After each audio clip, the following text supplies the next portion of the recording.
მაინც როგორი ვაჟკაცი უნდა იყო, რომ ქართველთმოძულე რუსი რექტორი საქართველოზე ცუდის თქმის გამო მოკლა.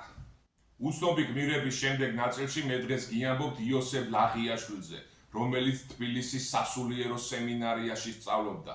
სტუდენტი იყო და ცდილობდა, რომ თავისი შრომა, თავისი ნიჭი ხალხისთვის გაეზიარებინა, თუმცა მას ხელს უშლიდა ერთი მთავარი პრობლემა, ერთი მთავარი რექტორი, ქართველთმოძულე რუსი რექტორი, რომელიც საქართველოზე ხშირად ძალიან ცუდად საუბრობდა, ხშირად ქართველებს ძალიან ცუდად მოიხსენიებდა. მისი სახელი და გვარი იყო პავლე ჩუდეცკი, რომელმაც ფაქტობრივად შეაზიზღა იოსებ ლაღიაშვილს სემინარიაში სიარული და სწორედ ამიტომ იოსებ ლაღიაშვილმა გაბრაზებულმა, განრისხებულმა იოსებ ლაღიაშვილმა ვეღარ მოითმინა. საქართველოზე ცუდად მოსაუბრე პავლე ჩუდეცკის 1886 წლის 24 მაისს ყელი გამოჭრა ხანჯლით,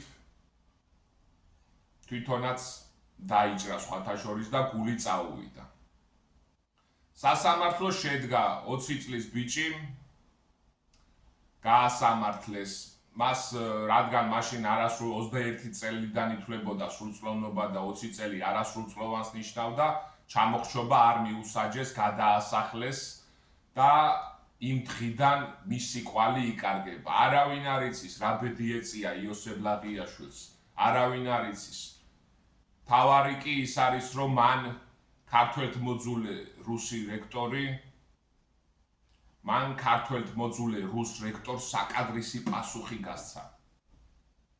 ხსოვნა იყოს იოსებ ლაღიაშვილის ნათელი და სანთელი არ მოკლებოდეს მის ლამაზ სულს, 20 წლის სტუდენტის, რომელმაც ჩემი აზრით დიდი გმირობა ჩაიგდო.